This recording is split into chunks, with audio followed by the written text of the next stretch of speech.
The cold in the house had nothing to do with the weather. It was a deep-bone chill, the kind that settles in when warmth was never really there to begin with. I used to think it was just me, that I was a cold creature who attracted a cold life. But sitting here now in the pre-dawn quiet, the deed resting on the marble kitchen island where Aunt Evelyn used to slap down grocery bills, I know the truth. The cold came from her. She was the source. And I'm about to become the new sun in this miserable little solar system. It started with a sentence. They always do, don't they? The ones that seem small, a pebble dropped in a pond. You don't see the ripples, not at first. You just feel the sickening plunk in the pit of your stomach. She can't stay under our roof. It was a Tuesday. Rain lashed against the bay window in the living room, distorting the world outside into streaks of gray and green. I was 17, wearing a pair of jeans that were too short and a sweater that felt like a confession of everything we couldn't afford. My mother was 6 weeks in the ground. The scent of damp earth and dying lilies still felt stuck in my sinuses. Aunt Evelyn stood by the fireplace, her back rod straight, as if she were addressing a board meeting and not her sister's only child. Uncle David was a ghost in his own armchair, his gaze fixed on a spot on the Persian rug, studying it like it held the secrets of the universe. "It's not a discussion, Maya," Evelyn said, her voice not raised but honed. It was a scalpel, that voice designed for precise, bloodless cuts. The arrangements were always temporary. You finished high school. It's time to stand on your own 2 feet. Temporary? The word was a joke. The 3 months I'd spent in this mausoleum had felt like a lifetime sentence. Sleeping in the guest room that smelled of potpourri and regret, tiptoeing through halls lined with portraits of people whose smiles never reached their eyes. I was a ghost, a smudge on their perfect, polished life. Where am I supposed to go? The question came out smaller than I wanted, a child's whisper. That's not our concern. She didn't even look at me. She was looking at David, her silence commanding his compliance. He gave a tiny, almost imperceptible nod, a ratifying body. There are shelters, programs. You're a resourceful girl. Resourceful, another one of her words that meant something else. It meant alone. I looked at the suitcase by the door. It was mine, but she'd packed it. I knew without looking that she'd folded everything with sharp military creases, that she would have thrown away the few things she deemed unworthy. The last traces of my mother, a cheap bottle of perfume, a worn copy of a poetry book, probably in a landfill by now. This was the final eviction, not just from the house, but from the family, from any version of a future that included a safety net. The humiliating heat of tears pricked my eyes. I willed them back. I would not give her that. I would not let her see the crack. So I just stood there, letting the words shelters, programs, resourceful bounce around the hollowed-out space inside me. I let them carve me out until I was empty, until I was ready to be filled with something else. That was the moment, the seed. It didn't feel like anger, not then. It felt like a click, a fundamental geological shift in the person I was. The girl who needed a roof was gone, standing right there in that ugly living room, and in her place was someone new, someone who was going to own one. I picked up the suitcase. The handle was cold. I didn't look at either of them. I walked out into the rain, and I didn't once look back at the house. I didn't need to. Every line of it, every brick, every flaw was already being etched onto the back of my eyelids. It was my map. It was my mission. The first year was a blur of bus stations and bad coffee. The shelter was a real place, it turned out. A place with thin mattresses and the sound of other people's nightmares. Resourceful meant stealing toilet paper from gas station bathrooms. It meant learning which grocery stores threw out the best food after closing, and how to look just unremarkable enough that no one asked you to leave a 24-hour diner after you'd nursed a single cup of coffee for 4 hours. I worked. I took a job cleaning offices at night, the chemical smell of industrial cleaner burning my nostrils, my knees aching on cold linoleum. I watched the people in those offices through their things. The family photos on the desk, the half-finished knitting projects in a tote bag, the takeout containers from nice restaurants. I built a life for them in my head, a life of quiet contentment and predictable warmth. I hated them for it. And then I used that hate to scrub their floors cleaner. I saved every dollar. The wads of cash grew in a tampon box under my bed in the rented room I eventually got. It smelled of mildew and other people's cooking, but the lock on the door was mine. My first roof. I learned things. That money wasn't just for things. It was a tool for becoming invisible or for making other people visible. A $50 tip to a waitress could get you a life story. 100 to a guy at the city clerk's office could get you the property tax records for a certain Georgian revival house on Maple Drive. I learned that Aunt Evelyn and Uncle David were leveraged to their eyeballs. The perfect facade was propped up with debt. The foundation, it turned out, was rotten. It took 8 years. 8 years of silent, meticulous work, of denying myself every small pleasure, of building a fortress brick by brick while wearing the clothes of a pauper. I started a business, a small, unglamorous thing.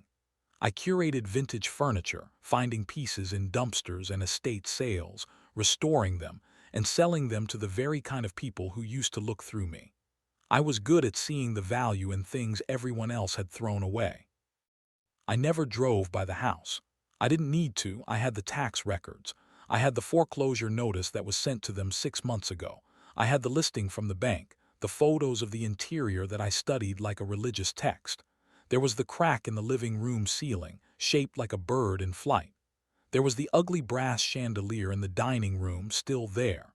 The past was frozen in those pixels, waiting for me to hit play. The day of the auction was bright and cold. I wore a simple, expensive black suit. My hair was pulled back. I looked capable. I looked like money. I sat in the back of the sterile county office and I watched my Uncle David fidget in a cheap suit 2 seats down. He didn't recognize me. I was a ghost he'd forgotten he'd helped create. When the gavel fell, the sound was smaller than I'd imagined. It was just a dry crack of wood. But to me, it was the sound of a universe being remade. Sold to the bidder for $475,000. I stood up. My legs were steady. I walked over to him as he was gathering his briefcase, his shoulders slumped in defeat. Uncle David. He turned. His eyes, the same color as my mother's, scanned my face. Confusion, then a dawning, horrible recognition. Maya, my God, what are you? I heard you were selling, I said, my voice calm, flat. The scalpel now belonged to me. So I bought the house. The color drained from his face. It was a beautiful, slow-motion collapse. His mouth opened, but no sound came out. He just stared, his mind trying to reconcile the ragged girl from the rain with the woman in the suit who had just atomized his world. I didn't smile. I just held his gaze, letting him drown in the silence, letting him feel the absolute, utter power reversal. The humiliation was his now. I could taste it in the air, metallic and sweet. I turned and walked away, the heels of my shoes clicking on the polished floor, a sound like tiny, final hammers. That was a week ago. Now I'm here. The new locks were installed this morning. The old ones, the ones that clicked shut on me, are in a trash bin out back. The sun is beginning to rise, painting the expensive, empty rooms in shades of gold and rose. It's quiet. It's my quiet. I run a hand over the cold marble of the island. From my pocket, I pull a single, rusty key. The old backdoor key, the one I'd secretly duplicated and carried with me for 8 years as a talisman, as a reminder. It's warm from my body heat. I walk to the front door, open it, and step out onto the porch where I stood that night in the rain. The air is clean and fresh. I look at the key in my palm for a long moment, then I draw my arm back and throw it as far as I can into the dewy grass of the front lawn. It's done. I go back inside, closing the heavy oak door behind me. The lock engages with a solid, satisfying thud. My lock, my house. But the quiet is different now. It's not peaceful, it's waiting. I pour myself a glass of water from the tap and lean against the sink, looking out the window at the perfect, manicured backyard. There's a swing set, rusted and motionless. A relic from a time before me, when cousins I was never allowed to play with lived here. A thought cold and smooth slips into my mind. I own the roof, I own the walls, I own the land. So what's buried in it? The question doesn't feel like my own. It feels like the house is whispering to me, offering up its first secret. The humiliations here didn't start with me. This kind of cold has a long, long history. I finish the water and place the glass in the empty sink. The sound it makes is too loud in the stillness. I know what I have to do today. I have to go see Aunt Evelyn, not to gloat, not just to gloat anyway. I need to ask her about the swing set, and about the patch of dirt beneath it that looks so disturbed. The water from the tap had a flat, metallic taste. The pipes groaned, a deep-throated complaint from the bowels of the house. It was the sound of something old being woken up. I placed the empty glass in the pristine, empty sink. The clink was a full stop on the previous sentence of my life. The next one was beginning, and it already felt jagged. What's buried in it? The thought wasn't a question anymore. It was an itch behind my eyes, a compulsion. I'd spent 8 years building a revenge fantasy, but I'd only ever imagined the moment of purchase, the look on their faces. I'd never thought about the after asterisk, the living here, the breathing in of its dust. Now, the fantasy was over, and I was left with the cold, hard reality of a structure full of secrets. My victory lap was starting to feel like a patrol. I climbed the stairs, my hands skimming the banister Aunt Evelyn had polished to a high gleam every Sunday. My fingers came away dusty, the first small failure of her domain. The bedrooms were lined up like teeth. The master, where Evelyn and David had slept in bitter silence. The guest room, my temporary cell. And at the end of the hall, a door I'd never been allowed to open. The storage room, Evelyn had said, blocking it with her body all those years ago. Full of David's father's junk, you just hurt yourself. Now the door was just wood, my wood. I turned the crystal knob, it was unlocked. The smell hit me first. Dust, yes, but underneath it the sweet, cloying scent of decayed paper and something else. Something faintly chemical like old camera film or mothballs that had long since lost their fight.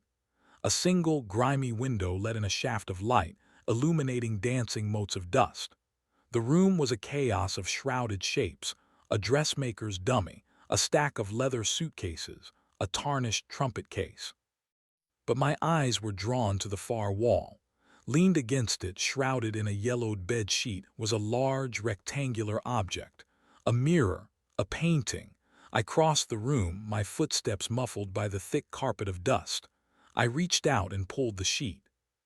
It slid away with a soft, ghostly sigh. It wasn't a mirror, it was a portrait, a family portrait. Uncle David, younger, his hair still thick and dark, a strained smile on his face. Aunt Evelyn seated in front of him, her beauty sharp and cold, her hand resting on the shoulder of a boy of about 10. He had David's eyes and Evelyn's severe mouth. A son. They'd had a son. I stared at the boy. His name was Thomas, Tommy. The cousin I'd heard whispered about once late at night when my mother had had too much wine. A tragedy, she'd slurred before Evelyn had shushed her violently. I'd been too young to understand, too wrapped in my own world to care about a ghost. He just disappeared from the family narrative, another piece of inconvenient history swept under the rug. Like me. What happened to you, Tommy? I ran a finger over the painted surface, tracing the grim line of his mouth. The paint was cracked, a fine web of lines across his face. The family was perfect, frozen in their finest clothes, but the artist had captured it. The tension in David's shoulders, the deadness in Evelyn's eyes, the sheer, miserable unhappiness radiating from the boy. A sharp crack from downstairs made me jump, the house settling, or something else. The silence that followed was heavier, watchful. I needed to see Evelyn. Her new address was a modest townhouse in a development that screamed of faded middle management dreams. The lawn was patchy, the trim needed painting. The downfall was written in the peeling vinyl. I parked my sensible, used sedan across the street and watched for a moment. The curtains were drawn. I didn't ring the bell. I knocked. 3 sharp, firm raps, the kind of knock that brooks no argument. I heard a shuffling inside, then the door opened a few inches, stopped by a security chain. One of Evelyn's eyes, magnified and bloodshot, peered out. It widened. The door slammed shut. I heard the frantic fumbling of the chain, and then it was wrenched open. She looked small. She'd shrunk, her skin hanging loose on her frame. She wore a faded house dress, a far cry from the crisp linen and pearls of her former life. But her eyes, though ringed with exhaustion, still held that core of polished flint. The word was a venomous spit. "Hello, Aunt Evelyn." I kept my voice pleasant, neutral. "May I come in?" "This is my house. You have no right." "I have every right," I said softly, stepping past her into the dim, cramped living room. It smelled of boiled cabbage and regret. "I'm family, remember." The air went out of her. She closed the door, her shoulders slumping in defeat. She didn't offer me a seat. Good. I preferred to stand. I preferred the height advantage. "What do you want, Maya? To gloat, to see how far we've fallen?" She waved a brittle hand around the room. "Well, here it is, your victory. Are you happy?" Happy is a complicated word, Aunt Evelyn. I'm more settled. I let my gaze drift over the cheap prints on the wall, the doilies on the furniture. I was in the house today. Our house. She flinched at the possessive. "It's your house." "I was in the storage room. I found a portrait of you, David, and a boy, your son." The change in her was instantaneous and terrifying. All the fight drained from her, replaced by a raw, primal fear. Her hand flew to her throat. "That's none of your business." "A house is like a body," I mused, walking over to a shelf and picking up a small porcelain figurine of a shepherdess. "It has its secrets, its old aches and pains. It tells you things if you know how to listen." I put the figurine down. "What happened to Tommy, Evelyn?" "He's gone." Her voice was a dry rasp. "He's been gone for a long time." "Gone where?" "It doesn't matter. He left. He was troubled. He didn't want to be part of this family." She was wringing her hands now, a frantic, bird-like motion. "That room, you shouldn't be in there. That was his room. We kept it for him, in case he came back." She was lying. I could taste it, a coppery tang in the air. The lies were a shield, but it was full of holes. "He didn't just leave, though, did he?" I took a step closer. "Something happened, something you and David buried." Her eyes darted toward the hallway, toward what I assumed was a bedroom. "David isn't well. The stress, his heart. You can't upset him, please." It was the first time I'd ever heard her say please. It wasn't a request. It was a confession. "I'm not here to upset anyone," I said, and I almost believed it myself. "I'm just trying to understand the asset I've acquired. It's due diligence. You understand business, Evelyn." I turned and walked to the door. I'd gotten what I came for. Not answers, but a direction, the crack in her armor, the ghost of Tommy. My hand was on the knob when her voice stopped me, small and broken. "He was a difficult boy, always digging, in the garden, in the past. Some things are better left in the ground, Maya." I looked back at her. She was just a lonely, frightened old woman in an ugly house. The monster of my childhood had shrunk down to a manageable size, and yet the fear in her eyes was real. It wasn't fear of me, not really. It was fear of what I might dig up. "I'm not him, Aunt Evelyn," I said, opening the door. The afternoon light was harsh and unforgiving. "I own the ground." I drove back to Maple Drive, my mind racing. He was always digging. The patch of dirt under the swing set. It wasn't just my imagination. Tommy had seen it too. He felt the same pull. The house looked different in the late afternoon sun. Less like a trophy, more like a patient on an operating table, waiting for me to make the first incision.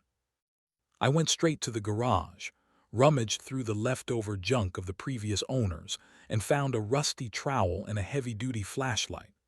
The sun was dipping below the tree line, casting long, skeletal shadows across the backyard. The swing set stood sentinel over the patch of earth. The grass was thin there, bald in spots. The dirt was dark, almost black. I knelt, the dampness seeping through the knees of my trousers. I clicked on the flashlight, the beam cutting a stark white circle in the gathering gloom. I pushed the trowel into the soil. It went in easily, too easily, unresisting. Someone had dug here before, recently, or a long, long time ago. I dug. The rhythm was hypnotic, the scrape of the metal, the smell of wet earth. I was back in the shelter of my own mind, the single-minded focus that had gotten me through the past 8 years. I dug deeper, the hole growing wider, my hands getting filthy. The trowel hit something with a dull asterisk thunk asterisk. Not a rock, something softer, fabric. My heart hammered against my ribs. This was it, the secret. The thing better left in the ground. I dropped the trowel and used my hands, scraping away the loose, cool soil. It was a backpack, a child's backpack, faded blue nylon smeared with dirt. The kind a kid would take to school. It was heavy, clunky. With trembling fingers, I unzipped the main compartment. The smell that wafted out was a time capsule of decay, mildew, old paper, and that same faint chemical smell from the storage room. I shone the light inside. There were notebooks, a few plastic action figures, their limbs frozen in mid-battle, a small, sealed Tupperware container, and a sealed Ziploc bag. I pulled out the bag first. Inside was a stack of photographs. I tilted them to the light. The first photo was of Tommy, a few years older than in the portrait, maybe 13. He was grinning, holding up a dead frog. The next was of Evelyn, caught in a rare, unguarded moment, her face twisted in anger, her hand raised as if to strike the person behind the camera. The next was of David, passed out in an armchair, an empty bottle of whiskey on the floor beside him. The last photo made my blood run cold. It was a picture of the backyard taken from an upstairs window. The swing set was new, its paint bright, and there, clear as day, was a figure digging in this exact spot, a small, slight figure with dark hair. It was me. At 17, the night I was thrown out. I'd buried a small box of my mother's things here before I left, a final, desperate act of claiming some part of this place. I'd forgotten. Tommy had been watching me. He'd taken a picture. My hands were shaking now. I put the photos down and reached for the Tupperware. I pried the lid off. Inside, nestled on a bed of yellowed tissue paper, was a single, small, white object. A human tooth. And tucked beside it, a carefully folded piece of notebook paper. I unfolded it. The writing was a boy's scrawl, rushed and desperate. I know what you did. I saw you. If you hurt her like you hurt the others, I'll tell. I'll tell everyone. I'm not afraid of you. It wasn't signed. The note wasn't from Tommy. It was written to someone. The back porch light flicked on, flooding the yard with a sudden, blinding glare. A silhouette stood in the doorway. "Find what you were looking for, Maya." Uncle David's voice was calm, too calm. He was holding a hammer, swinging it gently back and forth, like a pendulum counting down the seconds I had left. The hammer in David's hand was small, the kind for light carpentry. It wasn't the tool that was threatening, but the ease with which he held it. The casual swing. This wasn't the broken man from the townhouse. This was someone else. "You shouldn't be here, David." My voice was steady, but my heart was a trapped bird beating against my ribs. The backpack, the tooth, the note, they were a constellation of horror at my feet, and he was the dark sky surrounding it. "It's my house," he said, taking a step off the porch onto the grass. His eyes were fixed on the open backpack. "In spirit, if not on paper. You didn't think I'd just let you have it, did you? All of it." The bank did. I shifted my weight, the trowel still within reach. It was a pathetic weapon against a hammer. "It's done." "Nothing is ever done." He was closer now, close enough for me to see the sheen of sweat on his forehead despite the cool evening. "You're just like him, digging, always digging where you don't belong." Tommy. His face twitched. He was a sick boy, a liar. He saw things that weren't there. I held up the Ziploc bag of photos. He saw you. He saw Evelyn. He saw the real you. I tapped the photo of him passed out. He saw me. The night I buried my mother's things. You both knew I came back here that night. David's gaze flickered from the photos to the hole I dug. We knew a lot of things. We protected this family. We made the hard choices. Where is he, David? The question hung in the air, sharp and final. What did you do to your son? He laughed, a dry, cracking sound. You think I heard him, my own boy. He took another step, the hammer pausing its swing. You have no idea what you've stumbled into, little girl. You bought a house. You didn't buy the truth. The note says I know what you did. It says the others. I pressed, my mind racing, piecing together the shattered fragments. Who are the others? Who was the note for? It wasn't for you, was it? It was for Evelyn. His face went slack with surprise. I'd hit a nerve. The dynamic shifted imperceptibly. He wasn't just the threat, he was a piece of the puzzle. Evelyn, he whispered, and for a moment he looked lost, the anger replaced by a profound, weary confusion. She made him perfect. She tried, but he was flawed, broken like your mother. Don't you talk about my mother.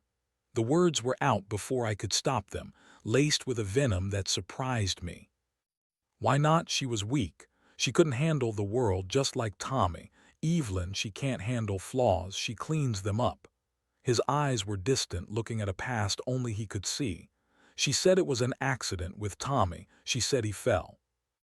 The world seemed to slow down. The buzz of a distant lawnmower faded away. There was only the damp grass, the open grave of a backpack, and this broken man confessing in half sentences. He fell, I repeated, the words tasting like ash. Down the stairs. David's voice was a monotone. She was correcting him. He was talking back, telling lies about her, about us. He threatened to run away, to tell people. There was a struggle. He fell. And you buried him. The pieces snapped into place with a terrible, final click. Under the swing set, you put a child's swing set over your son's grave. It was her idea, he snarled, the anger flooding back, focusing on me now. She said it was the perfect place. No one would ever look. It was a memorial, a place to remember him. He was insane, or he had convinced himself of this insane narrative to survive.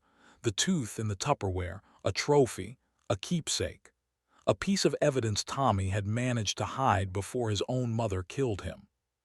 You're a monster, I breathed.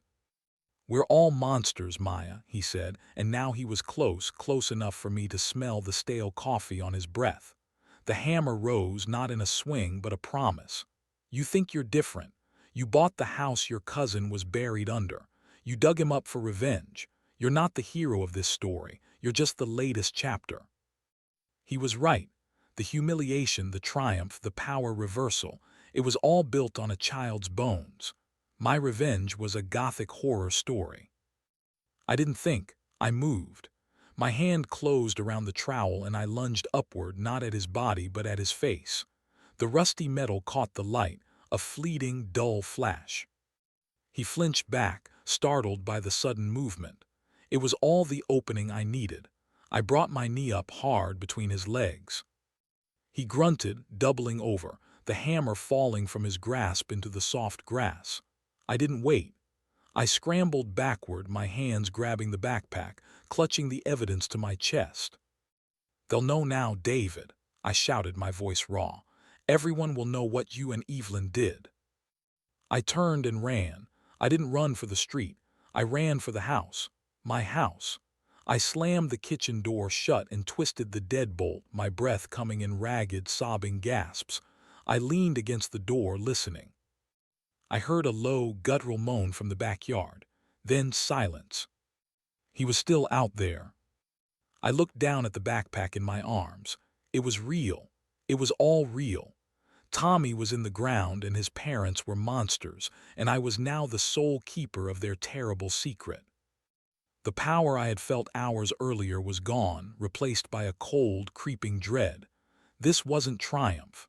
This was a contagion, and I was infected. I pulled out my phone.